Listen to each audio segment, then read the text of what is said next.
Rambut ini fungsinya yang lain itu adalah dia sebenarnya adalah perlindungan, Ya. salah satu perlindungan kita terhadap lingkungan, misalnya terhadap paparan surya matahari Ya. ya. Jadi kalau kita ada rambut, panasnya nggak langsung tuh ke kulit Ya. kepala, Mbak Yanti. Jadi memang transplantasi rambut itu salah satu pilihan untuk menumbuhkan rambut. Ya. Akan tetapi harus diingat Pak Edi, jadi kalau biasanya yang di depan itu biasanya yang tadi ya, yang karena hormonal. Jadi selain dengan transplantasi rambut, tentu hormonnya juga harus diperbaiki. Jadi ya. biasanya ada obat-obatan yang harus tetap diminum untuk mengatasi tadi hormonnya supaya nggak mengecilkan akarnya rambut. Ya. Nah itu ada antidot lah gitu ya. Ya. Dan itu tetap harus diminum walaupun sudah transplantasi rambut gitu. 96 FM Merkuri, sahabat, dan seperti biasa sudah pukul 11 ya, waktunya perjalanan Rumah Sehat Surabaya ini menemani Anda selama kurang lebih 1 jam, sahabat. Perjalanan Rumah Sehat akan menemani Anda dengan beragam informasi seputar kesehatan yang tiap minggunya kita memiliki tema yang berbeda. Dan perjalanan Rumah Sehat Surabaya ini merupakan hasil kerjasama dengan Ikatan Dokter Indonesia Cabang Kota Surabaya menghadirkan para pakar, para ahli untuk bisa memberikan kita edukasi dan juga informasi seputar kesehatan. Dan sahabat Merkuri, Anda ini tidak hanya bisa mendengarkan secara analog tapi juga streaming di www.mercuryfm.id atau melalui aplikasi On Airs, dan perjalanan Rumah Sehat Surabaya juga bisa Anda saksikan kembali melalui YouTube channelnya Mercury. Jadi subscribe terlebih dahulu di @radiomercury96 ya. Dan sahabat, Anda juga bisa bergabung bertanya bersama dengan narasumber saya di studio berkaitan dengan tema hari ini, yaitu kita akan membahas rambut rontok, penyebab dan cara mengatasinya. Anda bisa gabung di line telepon di 5620096 atau di WhatsApp call dan WhatsApp Messenger di 08173096. Sekarang saya menyapa terlebih dahulu, sudah lama tidak berjumpa Dokter Ari, apa kabar? Aduh baik, aduh senang banget Betul. diundang lagi Mbak Yanti. Sudah 1 tahun ya dok ya? Persis loh. Persis dengan setting studio yang wah ternyata berbeda ya, iya. gitu ya dok. Senang ya, jadi suasana baru. Betul. Gitu kan. Dokter Ari tambah cantik ya sahabat, karena kita berbicara dengan Dokter Niputari Widyasti Bandem, MKes SPKK, Magister Kesehatan, Spesialis Kulit dan Kelamin, Fellow Indonesia Society of Dermatovenerology, FAADV. Ya banyak banget. Gak salah ya dok ya? Saya takut salah di penyebutannya. Enggak, dah tepat. Ya. Nah, kita membahas tema terkait dengan rambut rontok, penyebab dan cara mengatasinya. Dan sahabat, saya tadi bercerita pada Dokter Ari bahwa saya tuh baru paham sekali bahwa rambut rontok itu ke spesialis kulit dan kelamin dok. Karena saya berpikirnya mungkin banyak juga sahabat-sahabat berpikir rambut rontok tuh ya ke salon gitu ya dok ya. Iya, Terus saya mengingat kembali bahwa ada teman kuliah saya dulu mengalami tiba-tiba rambut rontok sampai botak gitu, teman perempuan, dan itu kan namanya juga mahkota perempuan ya dok, pasti rada gimana gitu ya. Ternyata harus ke dokter, memang ke spesialis, dan diagnosisnya ya rada lucu sih ya, kurang gizi sahabat. Ternyata bisa juga gitu ya, penyebabnya banyak gitu ya. Nah kita akan membahas lebih dalam lagi ya sahabat. Nah ini terkait dengan rambut rontok, apa saja sih dok kalau kita bicara tentang kelainan pada kulit kepala yang berkaitan dengan rambut gitu dok? Baik, jadi senang ya introduction-nya tadi bagus ya Mbak Yanti. Jadi jangan disepelekan tuh si gizi ya. Jadi jangan lupa. Jadi memang tadi betul, memang biasanya kan kalau potong rambut, kita mau perm rambut, styling, itu memang betul datangnya ke salon tentunya. Nah kalau kembali lagi, kalau kulit, rambut, kuku itu memang bidangnya dermatovenerologi gitu. Jadi biasanya yang diingat kulitnya aja kan. Nah, rambutnya sama kukunya lupa. Jadi bagus sekali ya Kak, hari ini kita ada kesempatan untuk membahas lebih dalam. Ya, lebih mengedukasi lagi kepada masyarakat. Ternyata ini menjadi salah satu istilahnya apa yang dibahas dan apa yang akan menjadi ahli dari Dokter Ari gitu ya terkait dengan permasalahan yang muncul pada masyarakat. Nah, kalau bicara juga tentang kerontokan rambut ya Dok ya, bisa dijelaskan terlebih dahulu nggak sih Dok? Ada istilahnya apakah kerontokan rambut ini merupakan hal yang normal tuh seperti apa, sehari ada berapa yang rontok, karena kan tiap kali kita nyisir pasti ada aja rambut yang rontok. Ini normal, ini tidak normal, itu seperti apa Dok? Mungkin bisa dijelaskan terlebih dahulu. Jadi kalau kita lihat ya, rambut itu memang punya fungsi selain estetika ya, tadi selain untuk beautification, membingkai wajah ya sehingga lebih cakep, lebih cantik. Kemudian juga rambut ini fungsinya yang lain itu adalah dia sebenarnya adalah perlindungan, salah satu perlindungan kita terhadap lingkungan, misalnya terhadap paparan surya matahari ya. Jadi kalau kita ada rambut, panasnya nggak langsung tuh ke kulit kepala Mbak Yanti. Kemudian juga angin, jadi kita dihangatkan begitu. Juga dia ada hubungannya juga dengan metabolisme, jadi dia itu sebenarnya dia benda hidup kan, jadi dia juga bernafas begitu. Nah kita dari segi itu, jadi kalau orang yang mengalami rambut rontok, apalagi sampai botak itu sebetulnya salah satu yang melindungi dirinya terhadap lingkungan itu sebenarnya berkurang. Nah kembali lagi kalau rambut rontok sebetulnya ada definisinya. Jadi kita ada yang kita sebut hair loss. Jadi ya hair loss atau yang bahasa Indonesia mungkin rambut rontok itu biasanya yang dimaksud adalah kita kehilangan rambut dan akar. Nah rambut dan akarnya dicoplok gitu ya, lepas dari kulit kepala. Itu jumlahnya oleh para ahli dihitung biasanya kalau yang normal itu di bawah 100 biasanya. Jadi betul Mbak Yanti tadi bilang kalau kita cuci rambut, kita sisir itu pasti karena rambut seperti kulit juga dia perlu diganti. Jadi ada regenerasi gitu jadi tumbuh yang baru, berarti yang ada di atasnya itu dilepaskan memang oleh rambut. Jadi rambut itu ada fasenya masing-masing rambut. Jadi satu kepala itu kurang lebih jumlahnya 100 ribuan. 100.000 rambut ya, folikel rambut kita sebut. Nah rambut ini dia punya fase dia pertumbuhan dulu. Jadi kita sebut anagen. Jadi fase anagen itu biasanya satu rambut itu lamanya dia berproses tumbuh itu 2-6 tahun. Wah, 2-6 tahun kita nggak sadar ya. Iya, betul. Nah kemudian dia ada fase persiapan yang kita sebut mau istirahat. Jadi setelah dia tumbuh, dia istirahat. Setelah itu dia baru lepas si satu rambut itu. Nah itu semua rambut itu punya siklus dan itu berbeda-beda. Makanya dia lepas, kemudian pasti ada yang gantiin yang baru. Begitu kalau normal.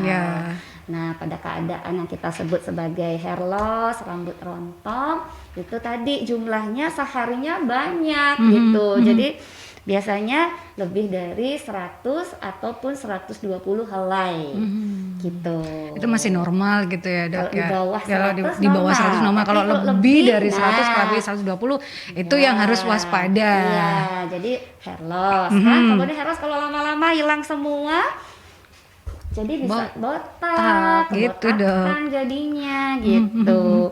Kemudian ada yang istilahnya juga dalam bahasa Inggris disebut fall out. Jadi kalau fall out rambutnya artinya itu hanya batang rambut, akarnya masih. Oh iya. Jadi yang kita bahas memang seakar-akarnya dia hilang. Iya. Oh, jadi masih ada gitu ya Dok. Jadi tiba-tiba fall out. Iya, fall out itu ya mungkin patah, karena fisik, ketarik itu bisa. Jadi tidak akarnya, cuman dia patah, makanya dia bilang rambutnya fall out gitu. Kemudian yang tadi botak juga ada istilahnya alopecia. Kita sebut alopecia begitu. Nah, ini kan kadang masyarakat taunya rambut yang lepas dari kepala adalah rontok. Kita tidak bisa membedakan, gimana bisa membedakan kalau itu fall out atau apa? Karena kan kita Kita bisa lihat loh sebenarnya. Jadi kita lihat. Jadi Ada- kalau folikel rambutnya itu ada akarnya. Jadi akarnya seperti gada gitu ya. Jadi ada rambut terus ada dia folikel rambutnya. Jadi yang tertancap di kulit kepala gitu. Nah, kadang juga dok, akar dari rambut itu kan ada yang kecil sekali, ada yang besar. Nah, kalau yang kecil sekali itu berarti ada kemungkinan memang ini akan menuju kebotakan atau bisa didiagnosis dari situ atau bagaimana dok? Iya. Jadi kalau menariknya gini, kalau untuk mendiagnosis suatu penyakit ya, itu memang kita lihat dulu riwayatnya. Jadi itu tadi riwayatnya kapan mulai, kemudian faktor-faktor apa yang kira-kira mencetuskan, misalnya kehamilan gitu bisa kan, habis melahirkan hamil, nah itu dia pengaruh hormonal, stres bisa, kemudian bisa juga mungkin ada infeksi gitu. Jadi banyak faktor gitu ya yang bisa menyebabkan rambut rontok. Itu kita cari, kemudian tadi salah satunya kurang gizi tadi, mungkin orangnya crash diet gitu kan, jadi kekurangan protein, kekurangan mineral yang kita butuhkan untuk membentuk rambut ini. Nah itu biasanya kan tubuh itu selalu ya, dia itu kayak prioritasnya mana dulu nih. Kalau misalnya kita kurang gizi, yang penting otaknya bagus. Betul. Jadi nggak apa-apa aja kita korbankan rambut gitu loh, yang kayak gitu kita umpamakan. Jadi gitu. sebegitu pinternya ya tubuh kita ya, mana menjadi prioritas. Nah, makanya jangan sampai kekurangan sehingga akan berakibat kemana-mana gitu ya dok. Nah, tadi beberapa sudah disebutkan istilahnya penyebab dari kerontokan. Penyebab ataupun juga faktor resiko lain dok dari kerontokan yang mungkin sahabat-sahabat Merkuri ini belum paham betul kalau dia itu ada faktor resiko. Oh ternyata saya ini mengalami kerontokan rambut. Nah itu apa saja sih dok? Jadi bisa gini, di-share? biasanya yang sering aja dah kita kalau itu memang satu buku yang nggak habis dibahas. Ya betul. Jadi kita cari banyak seri, banyak babnya yang harus dibahas. Jadi kalau anak-anak itu sering rambutnya rontok, itu pada umumnya karena ada infeksi. Anak-anak ini ya, jadi kalau yang datang berobat ke klinik tuh sering sekali anak-anak itu rambutnya rontok, pitak gitu. Nah setelah ditanya, oh punya kucing ya di rumah, kayak gitu. Jadi dia ketumpangan jamur, bisa infeksi jamur gitu, ataupun mungkin infeksi bakteri, kan namanya anak-anak dia suka mainnya itu ya udah tidur bareng sama peliharaannya. Jadi kadang-kadang itu pun prosesnya kadang berjalan pelan-pelan, jadi nggak nyadar kan kucingnya udah lama, jadi nggak diketahui mungkin kucingnya yang bawa jamurnya. Jadi itu sering kita alami gitu. Jadi itu istilahnya akhirnya kita itu bisa terjadi gitu ya dok. Jadi makanya kan kalau diobati di salon ya nggak bisa, karena kan nggak tahu jamurnya. Jadi kan harus diobatin, dan itu biasanya pengobatannya lama Mbak Yanti. Jadi nggak bisa 2 minggu gitu, nggak bisa, biasanya bulan, karena ya jamurnya betah ya. Jadi dia kemudian harus kita pisahkan dengan binatang piaraannya. Kadang-kadang anak-anak kan nggak mau gitu ya, saking sayangnya gitu ya. Harus diperiksakan ke itu kalau untuk kucingnya ya ke dokter hewan sih. Gitu.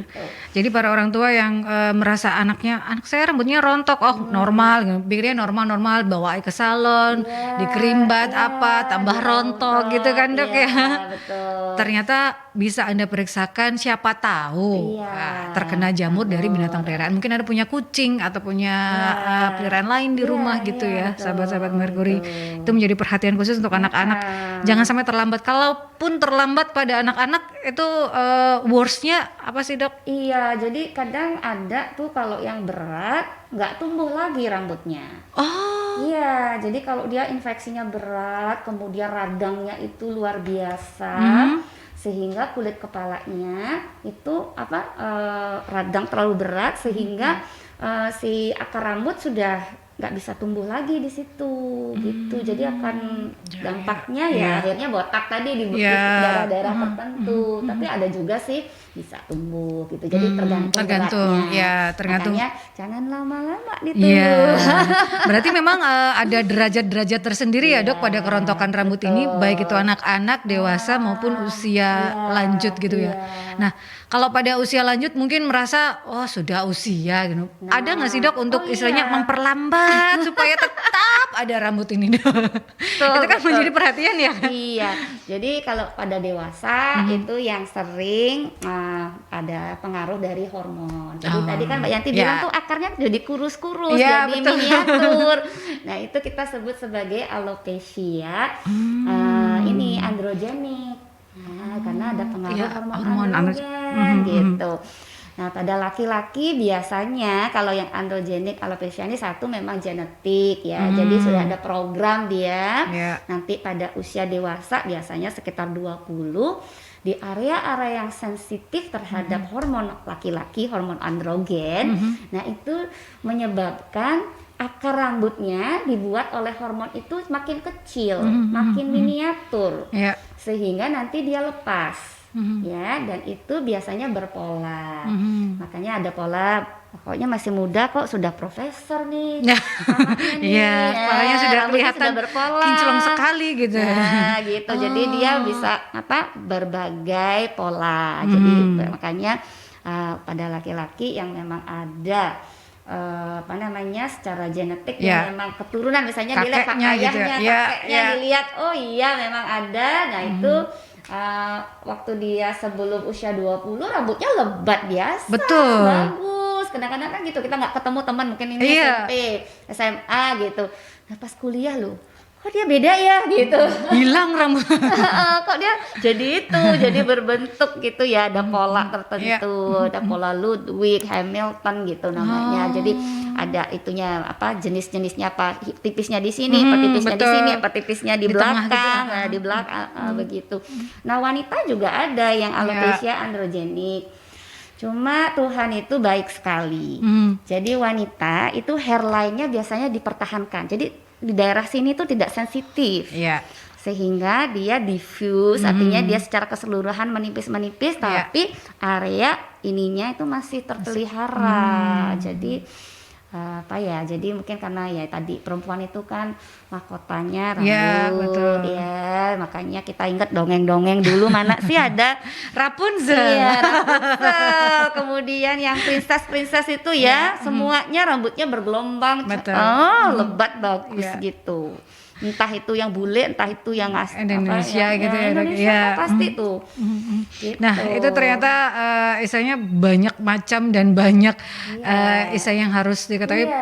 Rambut ini juga ternyata menarik, banyak yang sudah masuk juga dok. Itu iya dong. Soalnya kita ke pertanyaan yang pertama sebelum ke jeda iklan dari Risa, dok, kerontokan rambut itu banyak yang bilang genetik, tapi bisa juga karena gaya hidup kan ya dok, seperti terlalu ketat berdiet. Nah ini sama, bagaimana jika sudah memperbaiki pola hidup, kemudian rontok masih terjadi dok, itu penanganannya seperti apa dok? Oke, jadi kan tadi baru salah satu faktor kan, yang mungkin yang karena udah tahu mungkin saya kurang protein kurang mineral, nah kurang asam amino tadi. Jadi kan untuk membentuk rambut, kuku, kulit itu memang kita butuh kan, bodybuildernya itu adalah asam amino, jadi dari protein.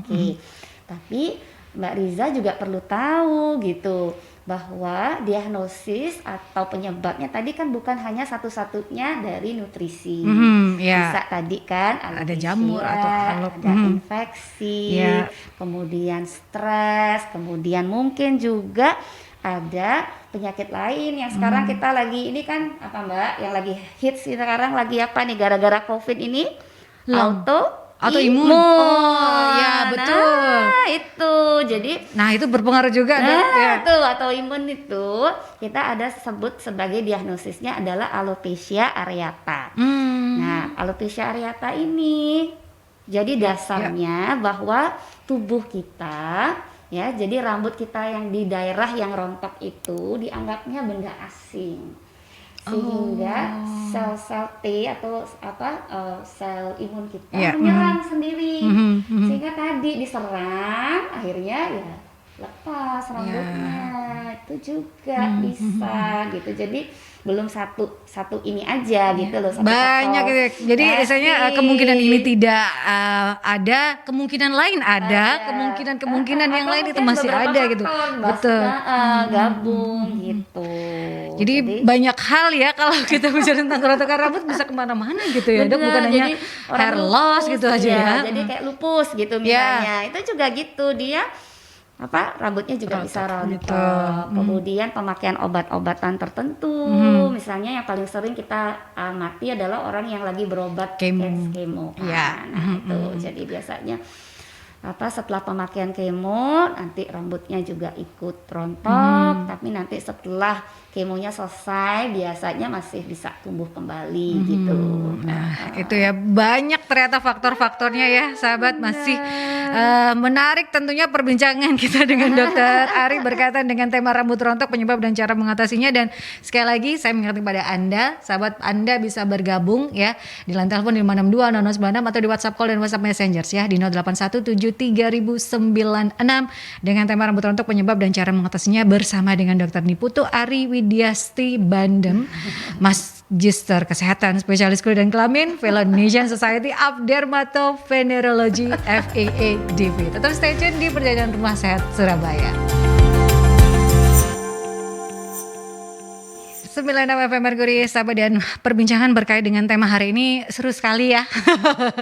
Banyak hal ternyata yang kita baru tahu, baru paham, sahabat, berkaitan dengan kerontokan rambut ini. Banyak sekali faktor dari kerontokan rambut itu, ada dibagi lagi tadi hair loss, kemudian kebotakan atau alopecia, yang itu juga ada beberapa cabangnya lagi, kemudian ada fallout, dan masih banyak lagi. Jadi banyak bab ya berkaitan dengan kerontokan rambut ini, sahabat. Dan Perjalanan Rumah Sehat Surabaya ini sekali lagi bisa Anda saksikan kembali ya di YouTube channelnya Mercury di @radiomercury96. Jadi Anda bisa kembali menyaksikan tadi apa yang sudah diobrolkan bersama dengan Dokter Ari, sahabat, berkaitan dengan tema kita hari ini, rambut rontok, penyebab dan cara mengatasinya.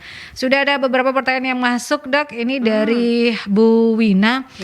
Rambut saya tidak disisir pun bisa rontok, Dok. Ini normal atau tidak? Nah, Bu Wina tadi udah dijelaskan ya, Dok ya, kalau kurang dari 100 masih oke, karena itu memang normal, diganti rambutnya. Nah, ini juga sama pertanyaan dari Bu Ita berkaitan dengan tiap kali menyisir pasti ada yang rontok. Usia berapa akar rambut mulai tidak kuat atau mengalami masalah, Dok? Apakah bisa diperlambat atau dicegah supaya akar rambut ini bisa tetap kuat? Iya, pertanyaan yang bagus juga ya. Jadi langsung pada pencegahan, prevention. Soalnya udah buru-buru, saya nggak mau kelihatan mahkota rambut ini dong. Tipis gitu.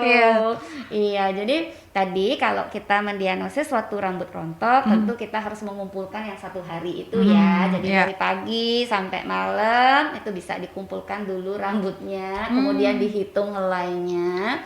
Kalau dia misalnya masih di bawah 100 ya oke, masih normal, karena kan rambut itu akan diganti yang disundul gitu ya, itu sama yang baru gitu.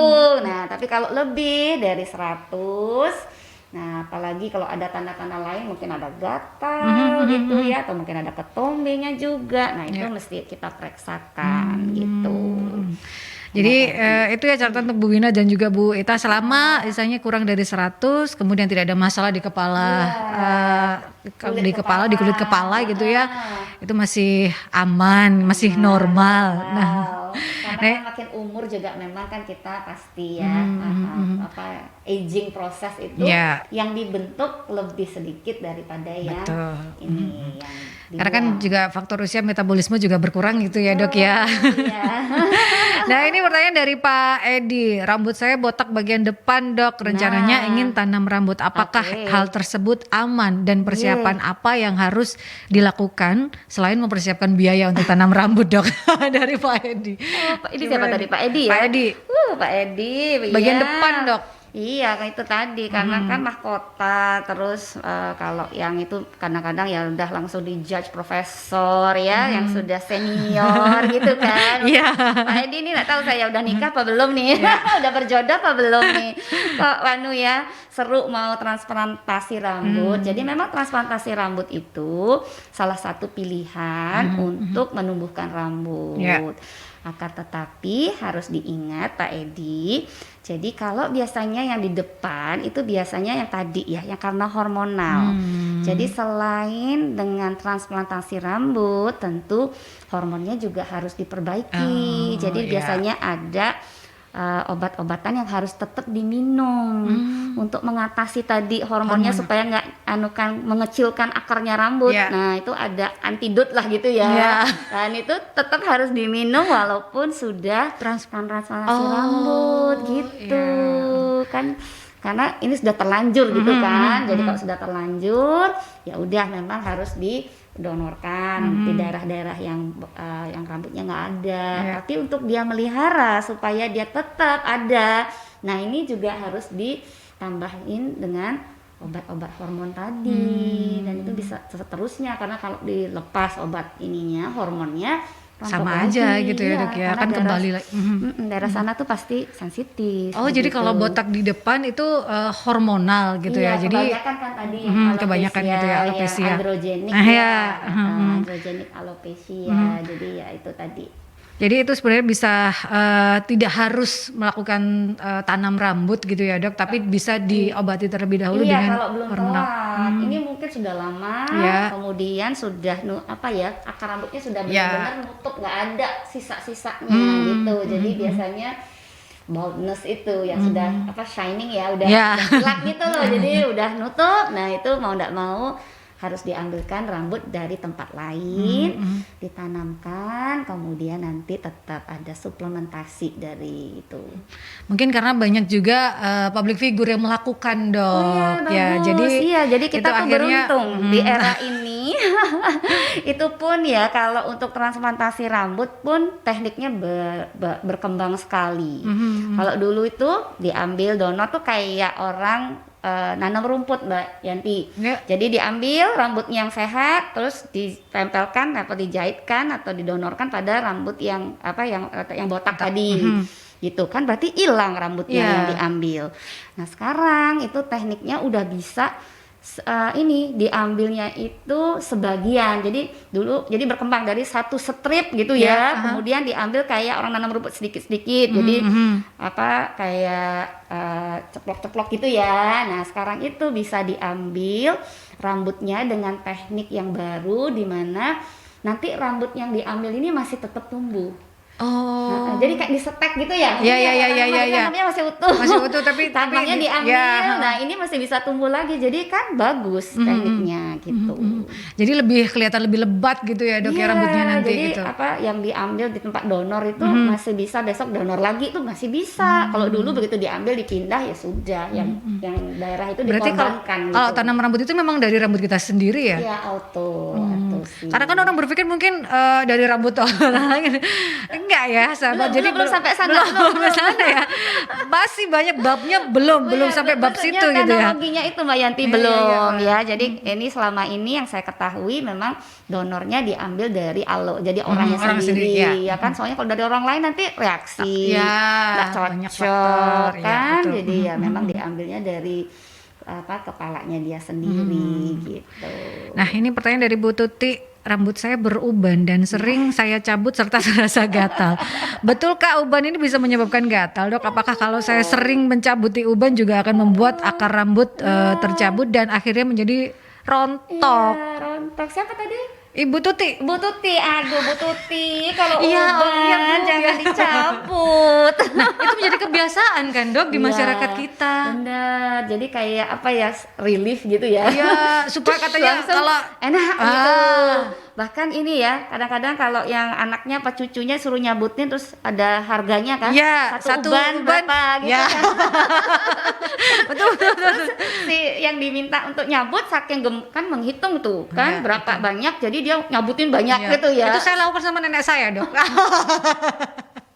Iya kan Dok. Aduh, iya jangan ya Bu Tuti ya. Kalau uban itu kan masalahnya memang warna dari rambut kita, pigmen kita dengan seiring usia dia sudah nggak diproduksi lagi, begitu kan. Nah itu sih gampang, yang itu ke salon aja sih mestinya, diwarnai aja. Oh itu solusinya yang itu baru solusi yang ke salon ya dok ya. Kalau uban ya. Uban kan soalnya memang selama ini belum ada pengobatan untuk mengembalikan yang uban jadi nggak uban gitu loh. Belum kesana teknologinya ya. Kayaknya mungkin Tuhan bilang gini, aduh nanti semua orang uban ini nggak ada yang jadi tua gitu kan. Nggak bisa bedain nih generasi yang muda apa tua nih. Oh ternyata memang tapi kalau sering dicabut apakah itu akan menyebabkan kerontokan ya dok? Iya dong, kan rusak kan. Itu sama dengan yang tadi, misalnya ada yang masalah dengan psikis itu, ada memang kelainan habits ya jadinya. Habitsnya tuh nyabut rambut, lagi berpikir dicabutin. Nah sama ini dengan sengaja tidak sengaja itu traction itu juga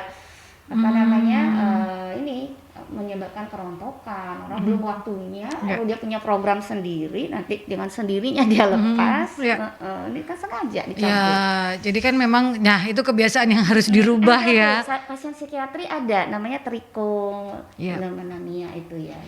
Jadi ada kebiasaan yang tiba-tiba tanpa sadar gitu ya dok ya gitu. Itu akan ada kepuasan atau apa gitu. Itu masalah psikis juga berpengaruh. Betul. Nah ini kalau kita bicara juga tentang rambut rontok, bicara juga dengan kebiasaan tadi juga bahwa kadang kita rambut rontok biasanya karena kan sering mengikat rambut, kemudian yang terlalu kencang, kemudian betul. Terus itu juga disasar. Ya. Jangan disasar. Atau tidur Hari Kartini. Ya, sampai setinggi jembatan gitu. Itu berpengaruh juga ya dok, kebiasaan-kebiasaan itu. Itu secara fisik stresnya, ya kan? Nah, tadi ada yang psikis, pikiran, terus ada juga yang fisik. Jadi kita menyakiti rambut berarti itu dok? Betul. Iya. Gitu. Di high spray supaya gitu kan. Iya, jadi boleh. Disasak gitu tapi ya. nanti setelah itu kasih dia istirahat, jangan terus-terusan. Kan kadang-kadang memang untuk kebutuhan untuk social itu event itu kan memang dibutuhkan tapi jangan kasih waktu dia untuk istirahat begitu. Nah kalau kita tadi beruban kita ke salon, dokter Ari menyarankannya. Kalau ke salon juga kan berhubungan dengan pewarnaan, keseringan diwarnain itu juga kan dalam tanda kutip membahayakan rambut kan ya dok ya. Betul sekali. Jadi ada obat-obat misalnya obat keriting, obat pelurus rambut, di bleaching dulu, terus habis itu dicatok sering atau dikasih roll panas, itu sama sih stres fisik. Jadi memang itu kalau mungkin kalau rambutnya kuat kali ya nggak apa-apa ya, tapi banyak yang akibat itu juga akhirnya rambutnya rontok gitu. Nah kalau misalnya dari kejadian itu rambutnya rontok, istilahnya bisa dikembalikan sehat seperti semula, bisa. Itu prosesnya lama nggak sih dok? Karena kan kalau untuk merusak kita cepet banget. Iya benar. Tapi untuk menyehatkan itu kan kayaknya lama ya dok ya. Iya benar sekali. Jadi kalau tadi untuk pengobatan atau penata laksanaan tentu tadi tergantung juga sih dari diagnosisnya kan. Kalau misalnya dia kurang gizi berarti dia harus memperbaiki gizinya. Kemudian juga perawatan ya penting karena kan kita biasanya kita memasaj itu adalah untuk memperbaiki sirkulasi. Jadi rambut itu aliran darahnya juga perlu baik sehingga nutrisinya bisa dapat gitu kan. Nah kemudian memang ada tuh terapi-terapi yang untuk mengatasi rambut rontok. Salah satunya udah kita bahas panjang lebar tadi si transplant. Kemudian pemakaian obat-obatan baik yang dioles maupun yang diminum. Kemudian sekarang ada yang sistem injeksi dengan growth factor yang disebut PRP, PRF itu ya, yang diambil dari darah, kemudian diproses, dapat growth factor, itu dioleskan atau disuntikkan ke kulit kepala, tapi tujuannya sama, memberikan nutrisi, kemudian memperbaiki sirkulasi daripada aliran darah di sana untuk menyehatkan rambutnya. Kemudian kalau dia misalnya autoimun, tentu obat-obat yang memperbaiki sistem imunnya yang harus diperbaiki gitu. Jadi tergantung kembali lagi sih apa sih yang jadi dasar rambut tersebut rontok gitu. Yang menjadi masalah gitu ya dok ya. Jadi penyebabnya apa dulu nih gitu. Nah kalau nutrisi-nutrisi yang mungkin dokter Ari boleh nih konsumsi ini. Lebih baik konsumsi ini daripada yang ini, itu apa saja sih dok? Saya kan karena banyak sekali iklan yang beredar berkaitan gitu ya. Banyak iklan yang beredar berkaitan dengan ini bisa istilahnya membuat akar lebih kuat, membuat istilahnya. Coba kalau kita yang biasa apa mitos atau fakta, ayo. Saya sih biasanya minum vitamin E supaya itu masih boleh. Enggak, yang ini benar-benar modern, lupa dia sama akar budaya. Apa Mbak biasanya? Minyak kelapa. Minyak kelapa, minyak kemiri. Oh iya. Kemudian apa? Aloe vera. Oh iya dok. Zaman dulu kan taunya gitu, betul. Ya, merang. Susah dok cari merang di Surabaya tuh yang kalau dulu lebih gampang ya ke supermarket aja kan. Betul. Yang ada sudah tulisannya. Iya. Aloe vera juga dulu di depan rumah, sekarang udah nggak ada dok. Ada ya, aduh siapa yang ngambil itu? Iya, jadi apa lokal budaya ya itu memang herbal seperti itu karena sudah turun temurun. Memang mungkin secara modern gitu ya, artinya evidence base-nya mungkin secara ilmu kedokteran mungkin masih perlu kita pelajari lebih lanjut ya kan, tapi itu salah satunya bisa dipakai ya. Kalau yang yang natural biasanya kan banyak tuh yang sahabat dari Merkuri juga senang nggak mau obat gitu kan. Nah kemudian kalau kembali lagi tadi dari mineral sama asam amino itu memang ada. Jadi yang paling sering tuh biasanya kita kekurangan zat besi jadi orang anemia, orang habis sakit misalnya. Tadi kan Mbak Yanti cerita tipes kan, mungkin ya. Jadi dari zat besinya kurang, kalsium ya. Kemudian vitamin, misalnya vitamin yang sering itu dihubungkan dengan vitamin B1, tiamin, kemudian lisin gitu ya. Artinya vitamin, mineral yang dibutuhkan mungkin kurang di asupannya, mungkin ya tadi itu karena diet atau mungkin makanan yang banyak diproses gitu kan, karena kita ingin serba cepat serba instan gitu. Jadi kita juga kadang-kadang mungkin cara masaknya juga salah ya, bisa jadi kan. Nah itu jadi mineral zat-zat yang dibutuhkan oleh akar rambut tersebut kurang gitu, karena proses mungkin yang salah gitu ya dok. Jadi protein juga ya, tadi kan cerita temannya kurang gizi. Iya betul. Juga skip sampai katanya nggak mau makan gitu ya, kurang. Jadi ya wanita nih sukanya gitu dia, sukanya dietnya terlalu itu ternyata sampai kurang gizi. Betul. Dan ketemu dokternya juga rada-rada malu, waduh kurang gizi, gak cocok nih. Waduh lah ya malu sih. Nah ini ada pertanyaan yang masuk dari Pak Joko. Dok, ada nggak rekomendasi sampo atau kandungan dari sampo seperti apakah yang cocok untuk rambut supaya tidak rontok dok? Iya, jadi sampo sebetulnya banyak sekali macamnya ya. Jadi yang kita pilih sebenarnya sampo ini ya gampang-gampang susah gitu. Karena biasanya kembali lagi ke personal ke kenyamanan seseorang, mungkin dari baunya, dari teksturnya gitu kan. Nah, prinsipnya kalau misalnya yang organik bagus sekali, yang kurang zat-zat kimianya kan ada tuh sekarang. Oke, tapi dia sedikit pricey gitu kan. Ada harga, ada kualitas lah dok. Ada kualitas. Nah, kemudian yang penting juga selain samponya, jadi sampo itu sebenarnya tujuannya adalah pembersihan. Jadi waktu dibersihkan itu artinya waktu kita keramas kan itu dibusakkan dulu kan.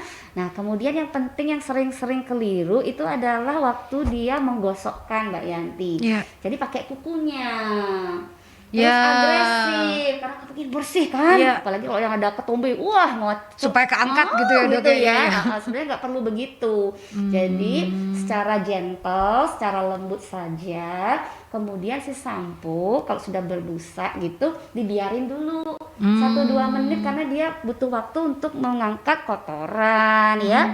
Nah itu dibiarkan, jadi biarkan si samponya yang kerja, jadi tangan kita nggak usah gitu.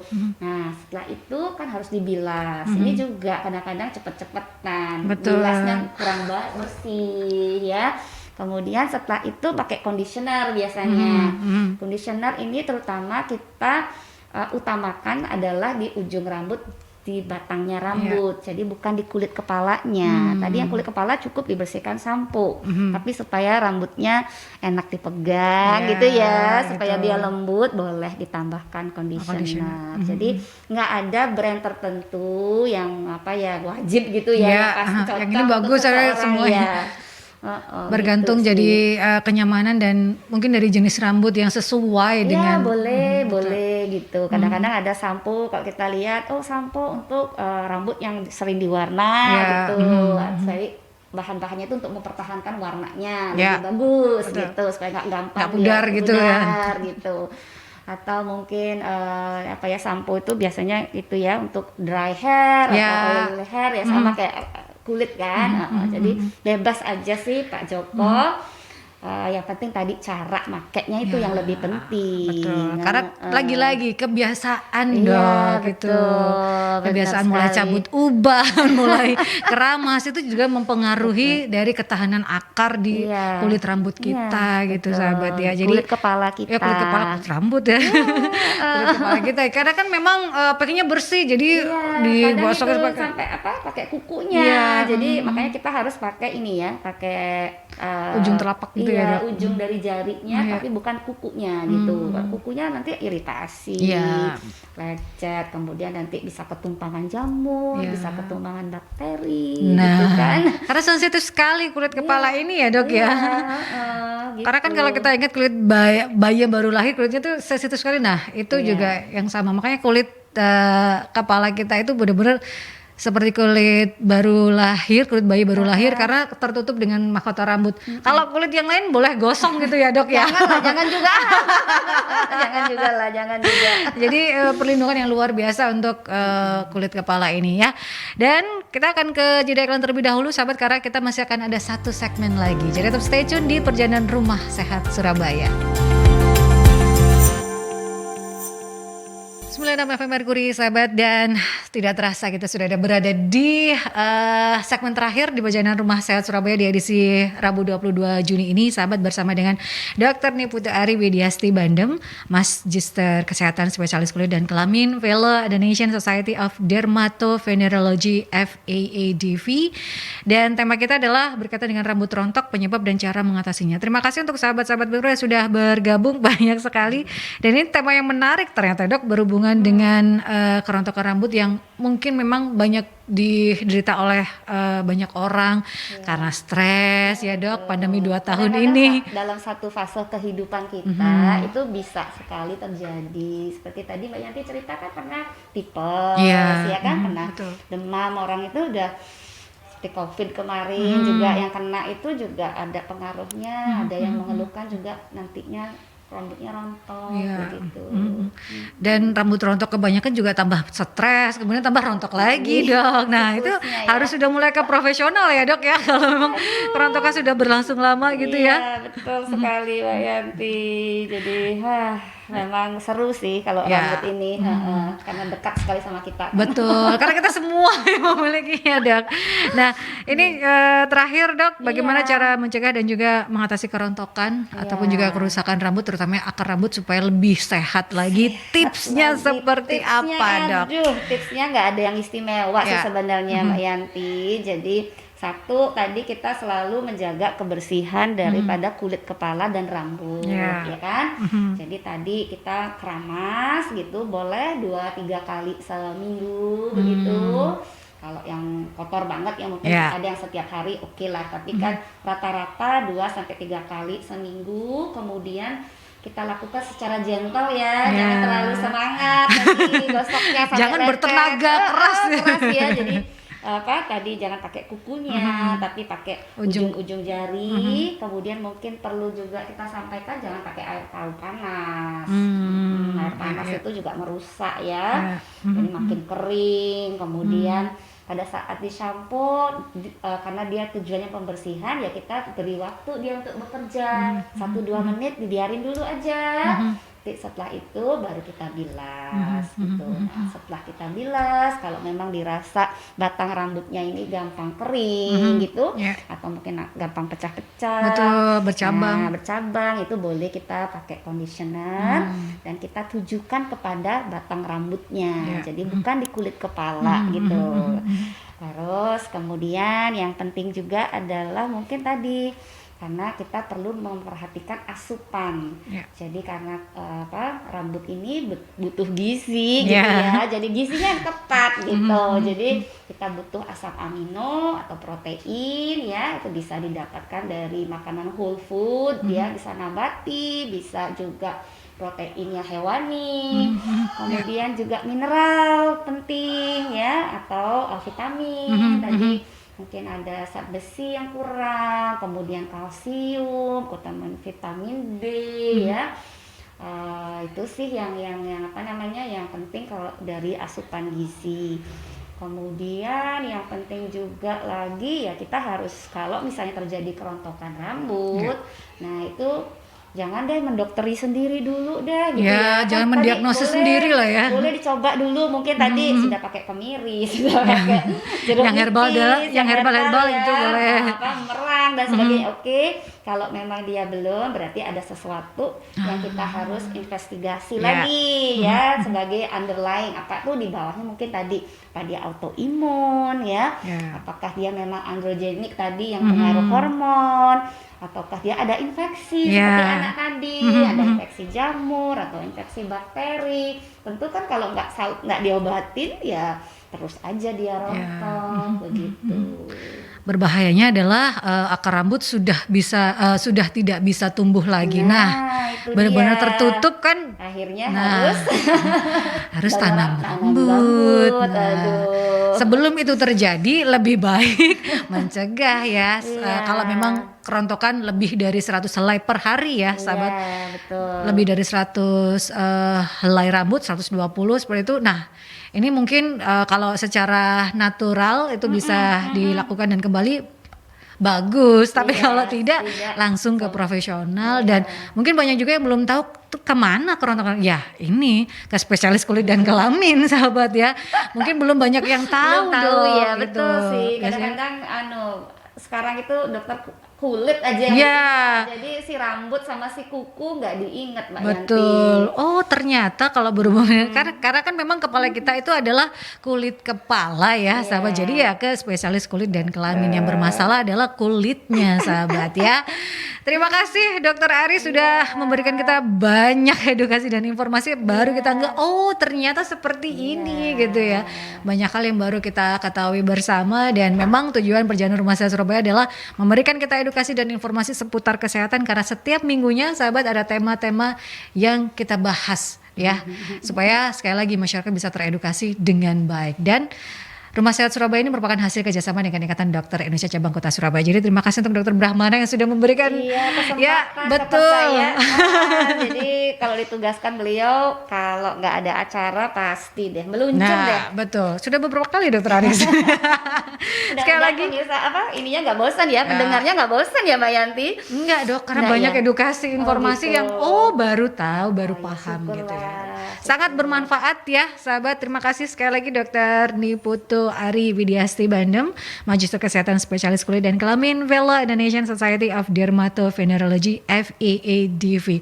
Dan sahabat, waktunya juga kita harus pamit dari Perjalanan Rumah Sehat Surabaya di edisi Rabu 22 Juni 2022, dan Anda bisa kembali mendengarkan Perjalanan Rumah Sehat Surabaya yang hadir setiap hari Rabu pukul 11 siang ya.